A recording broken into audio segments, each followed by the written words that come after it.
When my mom texted saying, "We can't make your kid's birthday, money's tight," I just replied, "It's fine." But a week later, on Christmas morning, I saw the photos they posted online. Expensive toys, decorations, piles of presents for my sister's kids. My daughter whispered, "They forgot about me again." I didn't say a word. I simply took action. By 9 a.m., my dad was pounding on my door, yelling. My daughter's innocent words sliced through me like a knife, exposing a betrayal so deep it still makes my blood run cold. "Daddy," Emma whispered, her finger pointing at the glowing phone screen. "Why did Grandma and Grandpa buy Jake and Sophie all those presents, but said they couldn't afford my birthday gift?" Just like that, the agonizing truth about my family's calculated cruelty shattered everything I thought I knew. It all started just 3 weeks earlier. I was in my auto repair shop office in Columbus, Ohio, planning Emma's 7th birthday. We'd reserved the community center, ordered a custom princess cake, invited 20 of her friends, the whole 9 yards. My phone buzzed with a text from my mom, Patricia, and that one message would unravel everything. "Honey, money's really tight this month with Dad's medical bills. We won't be able to get Emma anything for her birthday. Hope you understand." My heart instantly filled with concern. My parents had always seemed financially secure. I called her back, genuinely worried. "Mom, what's going on with Dad? Is he okay? Do you need help with medical expenses?" Her voice was strained, rushed. "Oh, Isaac, you're such a good son. Dad's having some procedures, and the insurance isn't covering everything. We just can't manage any extra expenses right now." Without a second thought, I offered to send them money. I'd built my shop from nothing, working 16-hour days for a decade. Business was thriving. If my parents were struggling, I wanted to help. But Mom quickly cut me off. "That's sweet of you, but we'll manage. Just explain to Emma that Grandma and Grandpa love her very much, but we can't make it to her party." I hung up, confused but still trusting. My wife, Sarah, was folding tiny pink party dresses for Emma's big day when I told her. She paused, a thoughtful, troubled look on her face. "Isaac, has your mom ever mentioned your dad having health problems before?" I shook my head. "Not really, but you know how private they are about personal stuff." Sarah just nodded, still looking uneasy. "It just seems sudden, that's all." Emma's birthday party was a magical success the next day, despite my parents' absence. 20 giggling 7-year-olds running wild, Emma beaming in her sparkly tiara. But it clawed at my chest every time Emma asked where Grandma and Grandpa were. I repeated the explanation about Grandpa's medical situation, my voice feeling hollow. Then, as she blew out her 7 candles, Emma said, "But Daddy, Grandma and Grandpa never missed Jake and Sophie's birthdays. I saw all their pictures on Aunt Caroline's phone last time." Sarah and I exchanged a glance. Emma was right. My sister Caroline always posted elaborate celebrations, our parents front and center, beaming, holding expensive gifts for their favorite grandchildren. That night, after Emma was asleep, I called my parents, wanting to check on Dad and let them know how much Emma missed them. Mom answered, but her tone was off. "Oh, Isaac, the party was today, wasn't it? How did it go?" It was then I heard Caroline's distinctive laugh in the background and the sounds of children playing. Something was definitely wrong. I decided to dig deeper. "Mom, what exactly is Dad dealing with? Maybe I can help you understand the insurance process. I deal with medical bills at the shop all the time." Her response came too fast, too rehearsed. "Oh, you know how complicated medical stuff is. Nothing you need to worry about. We're handling it fine." Before I could press further, she abruptly hung up. I spent the rest of the evening researching the vague conditions she'd mentioned. Nothing added up. The procedures she described weren't typically expensive enough to cause serious financial hardship for people who owned their home and had decent insurance. Sarah found me at the kitchen table at midnight, surrounded by printed insurance guides and medical websites. "What are you doing?" she asked softly. "Something doesn't make sense," I told her. The medical stuff Mom described wouldn't cost enough to prevent them from buying Emma a $20 birthday gift. Sarah sat down, her expression serious. "Isaac, I need to tell you something I've noticed. Your mom has always been kind of cold toward Emma. Not obviously mean, just distant, like she's doing her duty, but not really connecting." I wanted to defend my mom, but Sarah's words resonated with an uncomfortable truth I'd been unconsciously aware of for years. At family gatherings, Mom would make polite conversation with Emma, but never showed the genuine warmth, the unbridled enthusiasm I remembered her having with Caroline's kids. The next morning, while organizing Emma's birthday thank you cards, I found an email confirmation in my spam folder. My blood ran cold. It was a receipt from a high-end toy store, dated the same day as Emma's birthday, addressed to my parents. They had purchased a $300 interactive robot for someone named Jake. Jake was my nephew, Caroline's son. December 23rd arrived, gray and cold with snow falling. Emma was decorating sugar cookies beside me at the kitchen table while I scrolled through my phone. That's when Caroline's Instagram story appeared on my feed, a gut punch. The first photo showed a luxurious living room I didn't recognize, beautifully decorated, a massive 12-foot tree. In the center, my parents sat on an elegant couch, their faces glowing with joy as Jake and Sophie tore open presents. I scrolled, my chest tightening with each image.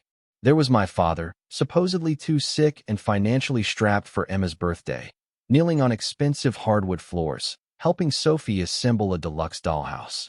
My mother held Jake as he showed off a remote control helicopter that probably cost $500. Emma noticed my stillness, looked at my phone. Her small finger pointed, her voice filled with a confusion that broke my heart. "Daddy, is that Grandma and Grandpa? Why are they at Aunt Caroline's house giving Jake and Sophie presents?" I tried to keep my voice steady, but pure rage was building inside me. "Yeah, sweetheart, that's them." Emma studied the photos, her 7-year-old mind trying to process. "But Daddy, didn't Grandma say they didn't have money for presents? Those look like really expensive toys." Before I could answer, Sarah walked in with the mail. Among the bills was an envelope addressed to the Davidson family, in my mother's careful handwriting. Sarah opened it. Inside was an expensive Hallmark card.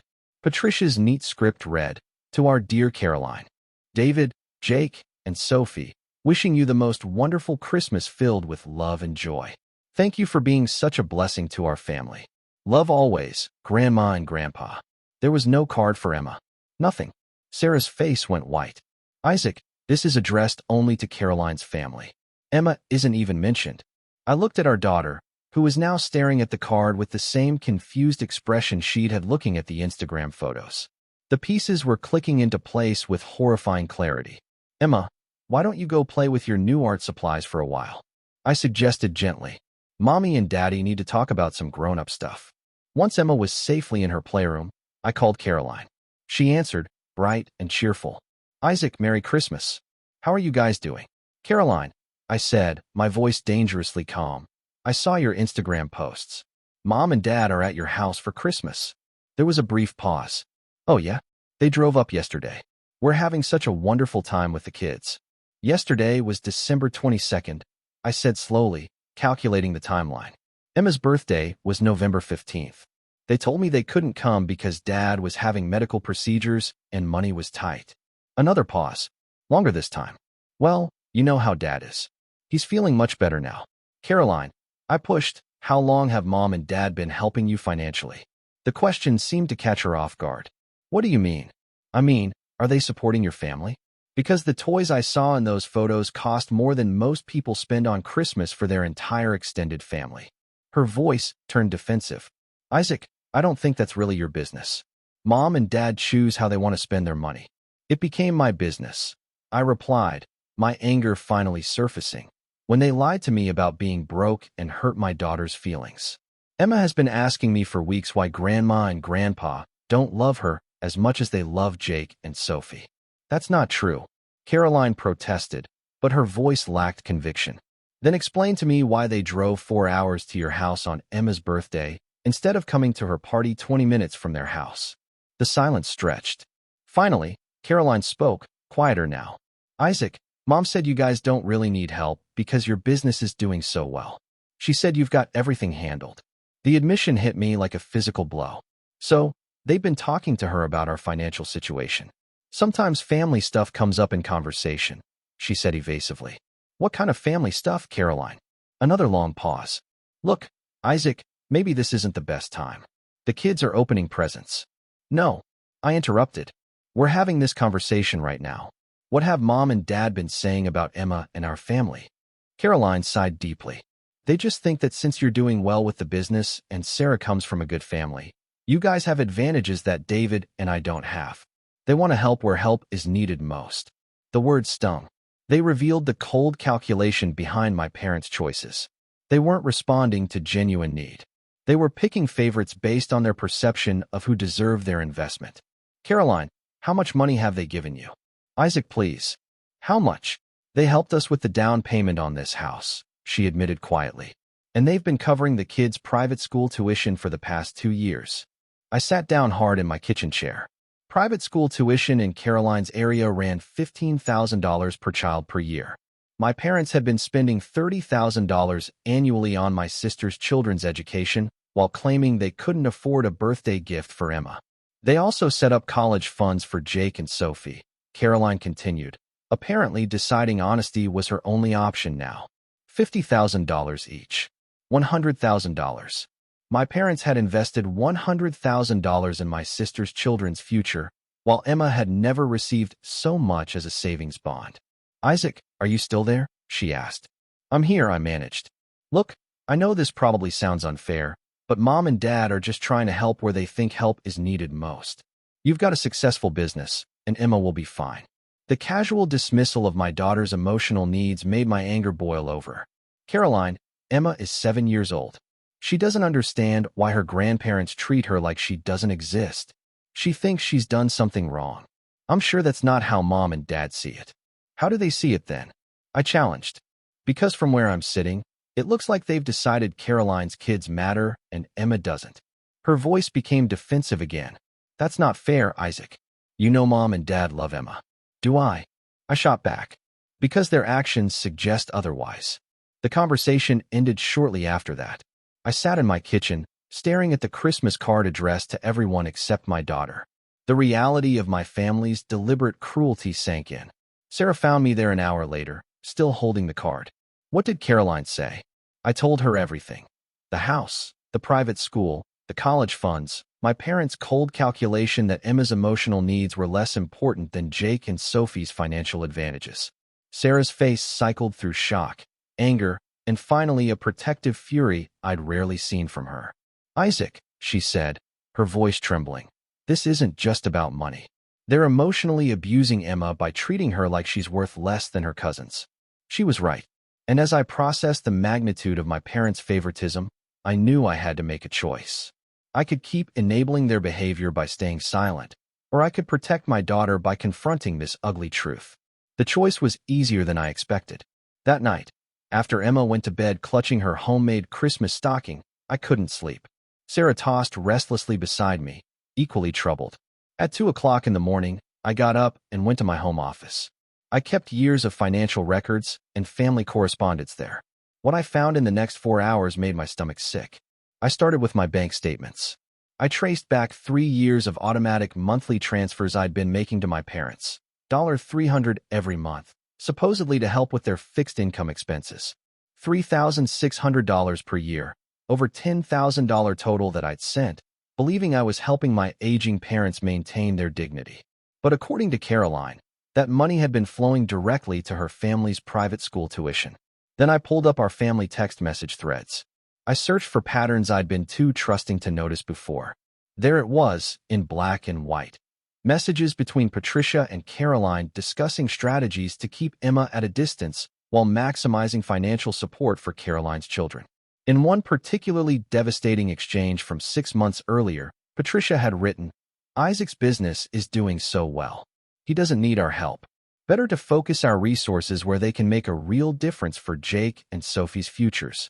Caroline's response was equally cold. Exactly. Emma. We'll be fine with Isaac's success. Our kids need the foundation that private school provides. I found another thread where they discussed deliberately scheduling family events when they knew I'd be busy at the shop, ensuring Emma wouldn't be included in gatherings with her cousins. They'd been systematically excluding my daughter while taking my money to fund their preferred grandchildren's advantages. But the worst discovery came when I found legal documents hidden in an old file folder. My parents had somehow obtained copies of my business financial statements and had attempted to use my auto shop as collateral for a loan without my knowledge or consent. Only a technicality in the bank's verification process had prevented them from potentially bankrupting me to fund Caroline's family. The loan application was for $60,000, and the stated purpose was family education expenses. They had been willing to risk my livelihood to pay for Jake and Sophie's continued private schooling. I called my lawyer's emergency line at 4 a.m. Tom, this is Isaac Davidson. I need to know if someone can use my business as collateral without my signature. Tom Mills had been my attorney since I'd started the shop.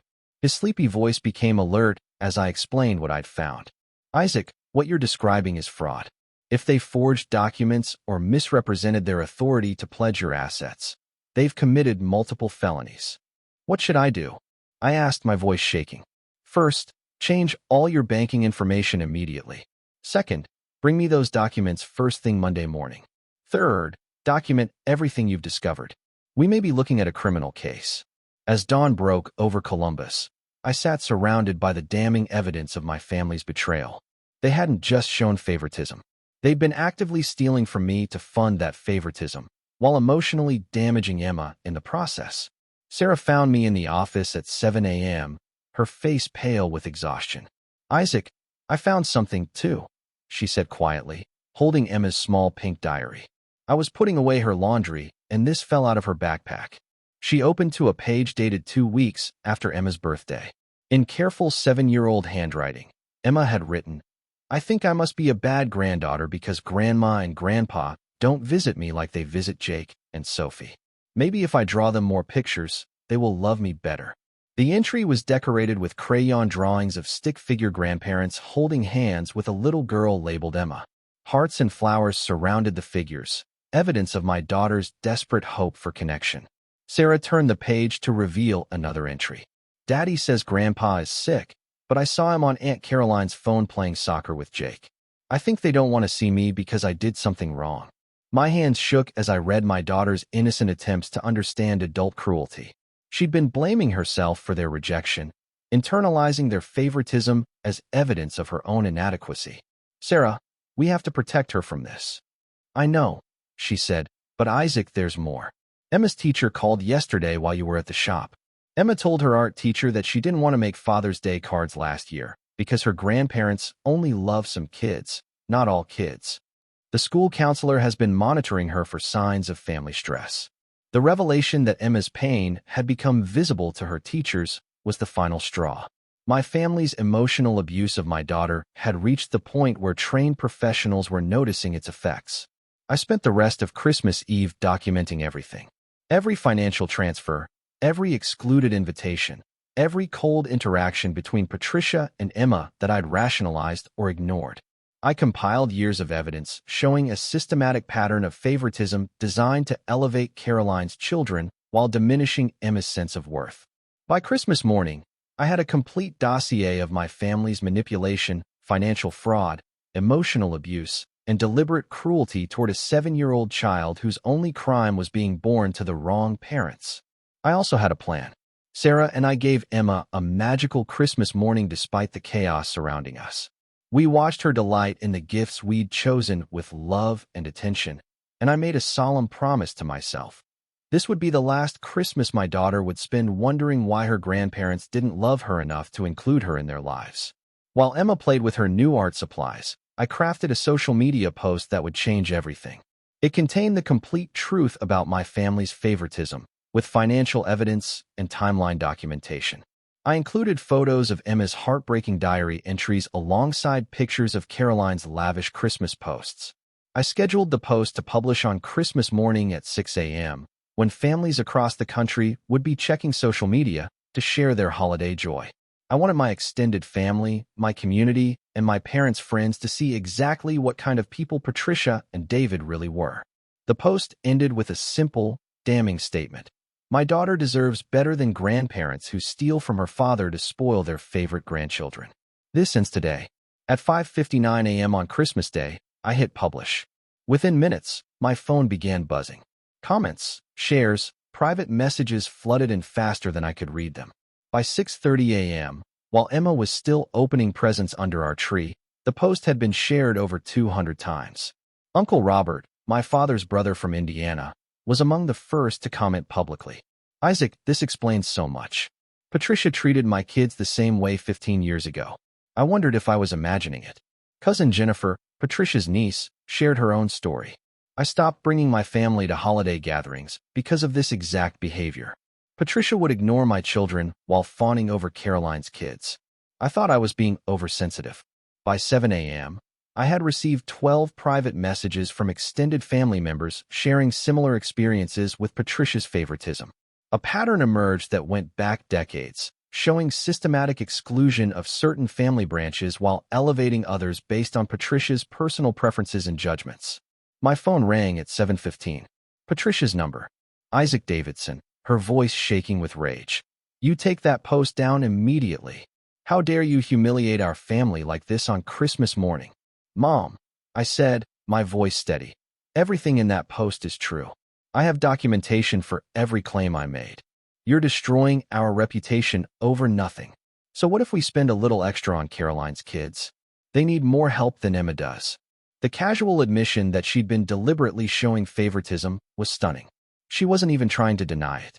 Mom, you told me you were broke and couldn't afford Emma's birthday gift. I found the receipt for Jake's $300 robot that you bought the same day. That's different. Caroline asked us to help with a special gift for Jake's birthday. What about Emma's birthday? Did anyone ask you to help with a special gift? For her. Silence. Mom, I've been sending you $300 a month for 3 years. That's over $10,000. Where has that money been going? We use that money for expenses. What expenses? Caroline told me you've been paying $30,000 a year for private school tuition. That's my money funding Jake and Sophie's education, while Emma doesn't even get a birthday card. Patricia's voice became defensive, then cruel. Emma doesn't need private school. You and Sarah can afford to give her whatever education she needs. Caroline and David are struggling. Struggling? I scoffed. You bought them a house. We helped with the down payment because they needed support starting their family. What did you do to help Sarah and me when Emma was born? Another long silence. Nothing. I answered for her. You did nothing. Because in your mind, Emma doesn't count as a real grandchild deserving of investment. The call ended with Patricia screaming about ungrateful children and family loyalty before hanging up on me. My phone immediately rang again. Caroline. Isaac, you have to delete that post. People are calling me asking questions about our family's finances. This is humiliating. Caroline, I'm not deleting anything. Every word is true. But people don't need to know our private business. You're making Mom and Dad look like terrible people. They are terrible people, Caroline. They've been emotionally abusing my daughter while stealing money from me to spoil your kids. They haven't been stealing. They choose how to spend their money, including my money. I cut her off. The $300 a month I've been sending them for 3 years that apparently goes straight to your family. Caroline's voice became small. I didn't know about that. Yes, you did. You knew exactly where the money was coming from. You knew they were taking my contributions to fund your children's advantages while telling Emma they couldn't afford to visit her. Isaac, please. If you don't delete this post, it's going to destroy our family. Good, I said firmly. This family deserves to be destroyed if this is how it operates. By 8 a.m., the local newspaper had contacted me requesting an interview about financial fraud within families. 3 different attorneys had reached out offering to represent me in potential criminal cases against my parents. My auto shop social media page was receiving supportive messages from customers expressing outrage at my family's treatment of Emma. Most importantly, extended family members I hadn't spoken to in years were reaching out to Emma directly, inviting her to visit and expressing genuine interest in getting to know their great niece, who had been hidden from them by Patricia's manipulation. Uncle Robert called at 8:30. Isaac, I want you to know that your cousin Mark and I are driving up from Indianapolis today. We want to spend Christmas with Emma and show her what real grandparents look like. Robert, you don't have to do that. Yes, I do. I let Patricia push my family away 20 years ago, and I've regretted it ever since. I'm not letting her do the same thing to Emma. By 9 a.m., 4 cars were parked in my driveway. Uncle Robert and his wife Nancy had arrived with their son Mark and his family. Cousin Jennifer had driven 3 hours from Cleveland with her husband and 2 children. My father's sister Ruth, who lived in Toledo, had come with her daughter and granddaughter. Emma was overwhelmed with joy at suddenly having a house full of relatives who were genuinely excited to meet her, bringing thoughtful gifts and asking about her interests with sincere enthusiasm. For the first time in her life, she experienced what it felt like to be welcomed and celebrated by extended family. While Emma played with her newly discovered cousins, the adults gathered in my living room to share their experiences with Patricia's favoritism and manipulation. The stories were remarkably similar. Systematic exclusion, deliberate scheduling conflicts, and emotional coldness towards certain family members while lavishing attention on others. She did this to us when Mark was Emma's age, Uncle Robert explained. Patricia would invite Caroline's family to every holiday gathering, but forget to mention when we were having family events. When I confronted her, she claimed there had been communication mix-ups. Cousin Jennifer nodded. She made comments about my husband not being ambitious enough and suggested our kids wouldn't benefit from the same opportunities as Caroline's children. After a few years of feeling unwelcome, we just stopped coming to family events. Aunt Ruth's story was the most revealing. Patricia called me last month asking if I could lend her $5,000 for emergency medical expenses.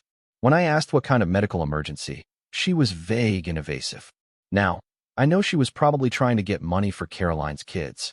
The pattern was clear. Patricia had been systematically isolating family members who didn't meet her standards while extracting financial resources from those who did. She'd been running a family favoritism scheme for decades, and I'd been too trusting to recognize it. At 8:45 a.m., my father's truck pulled into the driveway. Through the living room window, I could see him getting out, his face red with anger. Patricia emerged from the passenger side, and behind them, Caroline's minivan arrived with her husband, David, and their 2 children. They had driven 4 hours through Christmas morning traffic to confront me about the social media post that was destroying their carefully constructed narrative about family loyalty and financial need. Uncle Robert stood up and looked out the window. "Isaac, do you want us to stay for this?" I looked at Emma, happily showing her new cousin how to use her art supplies, oblivious to the storm about to break. "Yes," I said firmly. "I want Emma to see what it looks like when family members stand up for each other." My father's fist was already pounding on the front door. The pounding was so aggressive that Emma looked up from her coloring books, startled. Uncle Robert immediately moved toward the window while Cousin Jennifer instinctively stepped closer to Emma, creating a protective barrier around my daughter. "Isaac Davidson, you open this door right now." My father's voice carried across the yard, loud enough that neighbors were beginning to peer out their windows. I opened the door to find my father's face purple with rage, my mother behind him with tears streaming down her cheeks, and Caroline's family huddled together, looking embarrassed. "Dad, keep your voice down. Emma is inside with family." "Family," he spat. "You mean the people you invited here to humiliate us? You destroyed Christmas for everyone with your lies and manipulation." "What lies?" I asked calmly. "Everything in my post was documented fact. You made us look like criminals." Uncle Robert appeared beside me in the doorway. "Hello, David." "Patricia." The sight of his brother seemed to deflate my father slightly. He clearly hadn't expected to face other family members who might have their own stories to share. "Robert," Dad said stiffly, "I didn't know you were here.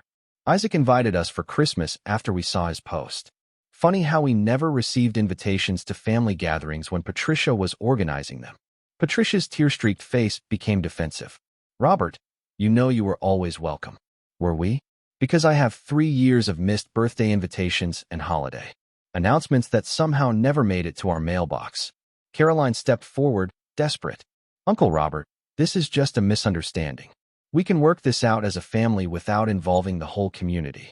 "Caroline," Cousin Jennifer appeared in the doorway. "Is it true that Grandma and Grandpa have been paying for your kids' private school tuition?" Caroline's face went white. She clearly hadn't expected to face a room full of family members who now knew the details of her financial arrangements with our parents. "That's not really anyone's business," Caroline replied weakly. "It became everyone's business when they told Isaac they were too broke to buy Emma a birthday gift." Aunt Ruth joined the conversation from behind us. "Hello, Patricia. Still playing favorites after all these years?" My mother's face crumpled. She was facing 4 adult family members who had personal experience with her favoritism, and her usual tactics of denial and manipulation weren't working. "Can we please come inside and discuss this privately?" Patricia asked, her voice small. "No," I said firmly. "Emma doesn't need to witness you trying to justify why she's worth less than her cousins." "That's not what we think," Dad exploded. "We love Emma." "Prove it," Uncle Robert challenged. "When was the last time you visited her?" When was the last time you sent her a card or called to ask about her school activities? My father's mouth opened and closed, but no answer came. Emma appeared beside me, having left her coloring to see what the commotion was about. She looked up at my parents with the same confused expression she'd had looking at Caroline's Christmas photos. "Hi, Grandma and Grandpa," she said politely. "Did you come to see my Christmas presents?" The innocent question hung in the air like a challenge. Patricia knelt down to Emma's eye level, clearly struggling to maintain her composure. "Hi, sweetheart. We just wanted to talk to your daddy about some grown-up things." Emma nodded seriously. "Are you sad because Daddy posted those pictures on his phone? Cousin Mark said people were being mean to you on the computer." Out of the mouths of babes. My 7-year-old daughter was showing more emotional intelligence than the adults who had been excluding her from their lives. "Emma, we're not mad at you," Patricia said carefully. "We love you very much." "Then why don't you visit me like you visit Jake and Sophie?" Emma asked, with devastating directness. "They get to go to special dinners and get presents all the time. Do I live too far away?"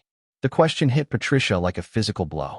She looked up at me with panic in her eyes, realizing that her carefully constructed excuses were falling apart under a child's simple logic. "Emma," Caroline interjected, "Grandma and Grandpa live closer to our house, so it's easier for them to visit us." "But Daddy said you live 4 hours away, and we only live 20 minutes away," Emma replied, her math skills making Caroline's excuse meaningless.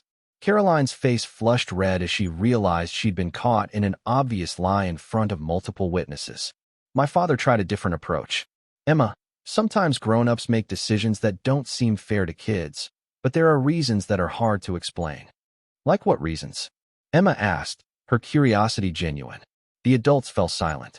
There was no explanation for their behavior that wouldn't sound cruel when spoken to a 7-year-old. Uncle Robert knelt down beside Emma.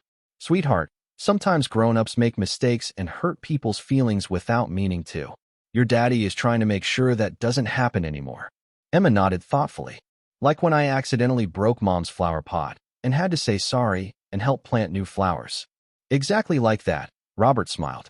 "Sometimes when people hurt someone's feelings, they need to say sorry and find ways to fix it." Emma looked expectantly at my parents. "Are you going to say sorry for missing my birthday?" Patricia's tears were flowing freely now. She looked at her granddaughter's trusting face and seemed to realize, perhaps for the first time, the impact of her choices on an innocent child. "Emma, Grandma is very sorry we missed your birthday," she said quietly. "And that you never visit me?" "Yes. And that we never visit you. And that you don't call me or send me cards like you do for Jake and Sophie?" Each question was like a knife twist, exposing the depth of my parents' favoritism in terms a child could understand. "Yes, Emma.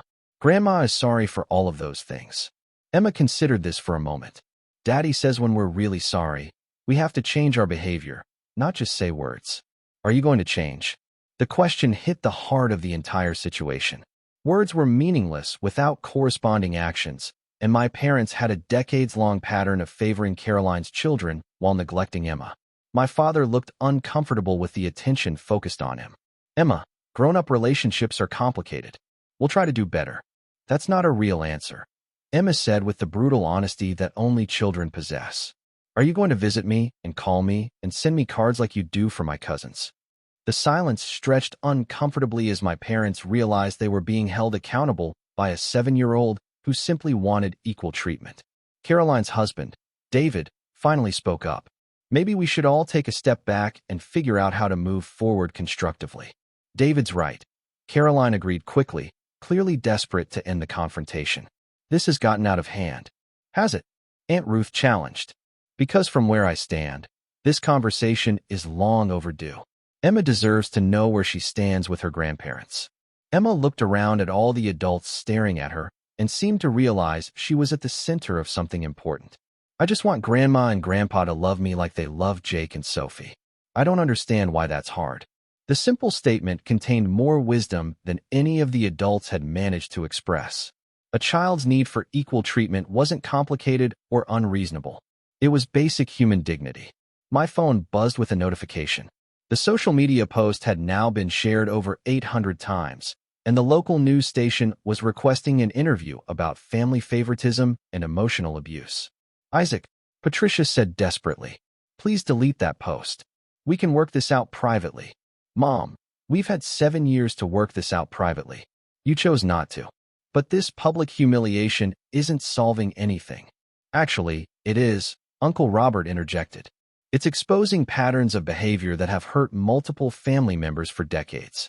Sometimes public accountability is the only thing that creates real change. Emma tugged on my sleeve. Daddy, can I ask Grandma and Grandpa something? I nodded, curious what insight my daughter would offer. Emma looked directly at my parents.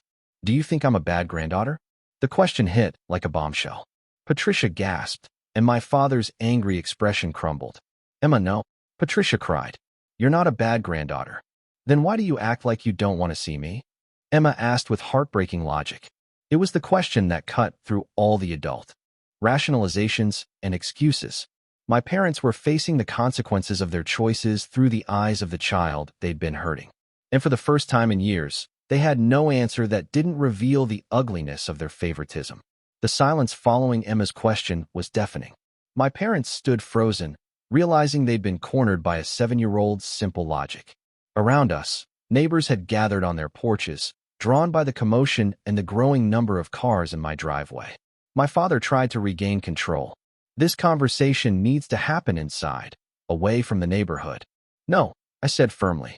Emma doesn't need to be trapped in a room while you try to gaslight her about your behavior. We're not gaslighting anyone. Patricia protested. We're trying to have a family discussion, like the family discussions you had when you decided to exclude Emma from family events? Cousin Jennifer challenged. Or when you chose to fund Caroline's kids' college educations while ignoring Emma's existence. Caroline's face went white. How do you know about the college funds? Because Isaac shared the documentation, Aunt Ruth replied. $100,000 for Jake and Sophie. 0 for Emma. That's not favoritism. That's deliberate cruelty. Emma looked up at me with wide eyes. Daddy, what's a college fund? Before I could answer, Uncle Robert knelt down beside her.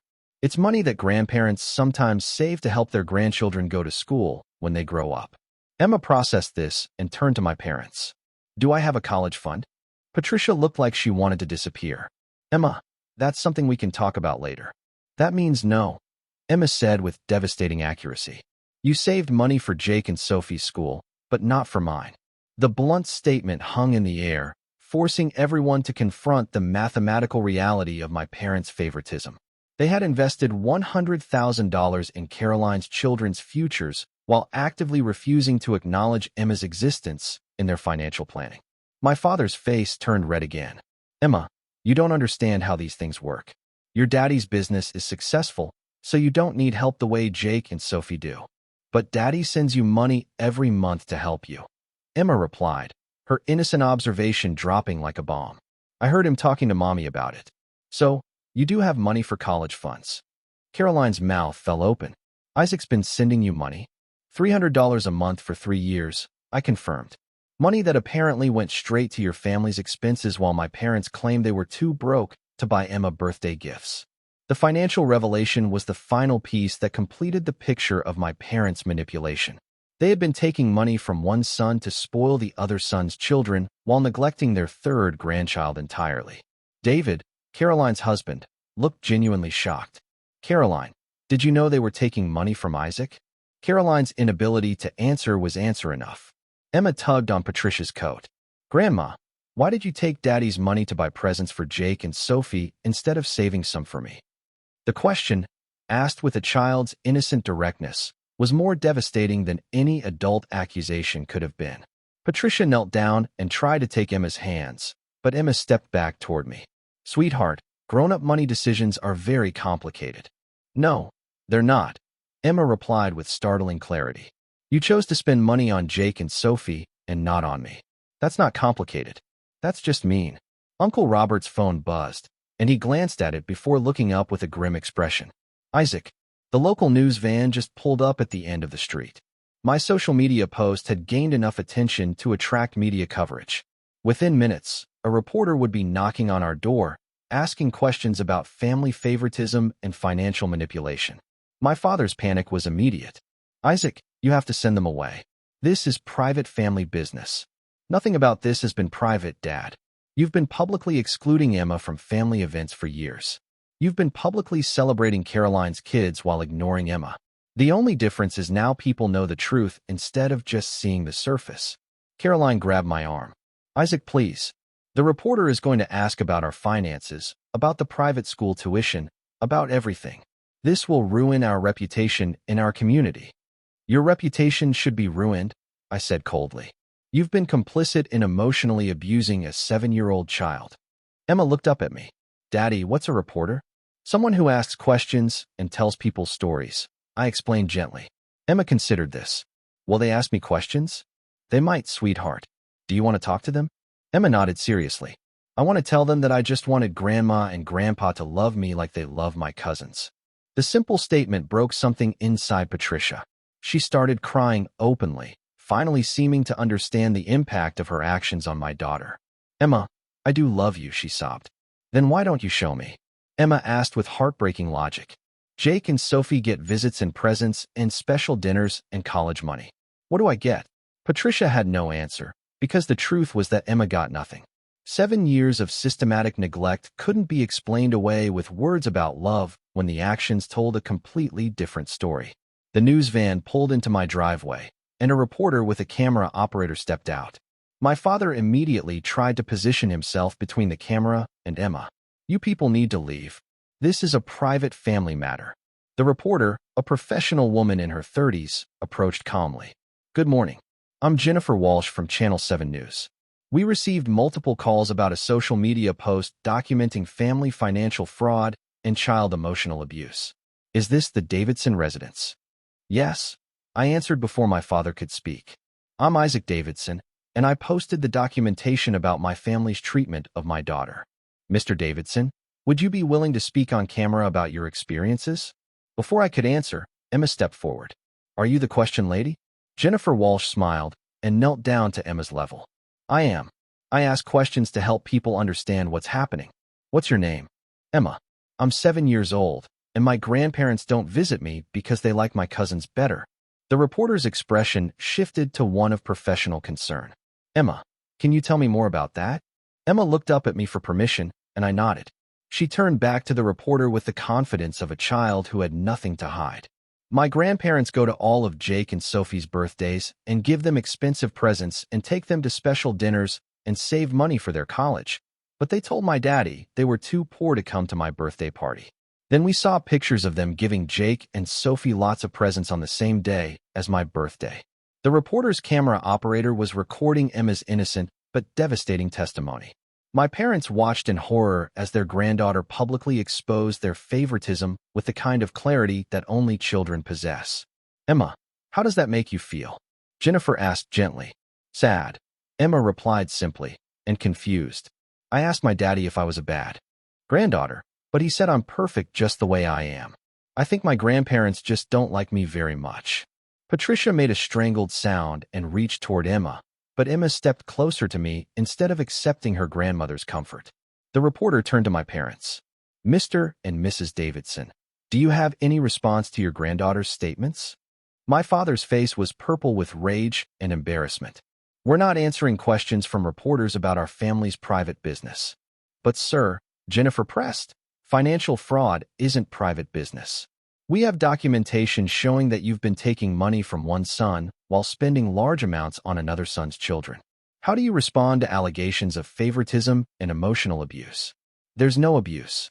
Patricia cried. We love all our grandchildren. Emma looked up at her with sad eyes.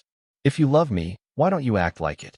The question, captured on camera and broadcast to thousands of homes that evening, would become the defining moment of the entire situation. A 7-year-old child asking her grandmother why love required proof through actions, not just words. It was a question my parents couldn't answer without admitting their cruelty, and their silence on camera spoke louder than any confession could have. 6 months later, I sat on my back porch on a warm June evening, watching Emma play in the yard with her cousins Mark and Jennifer's kids.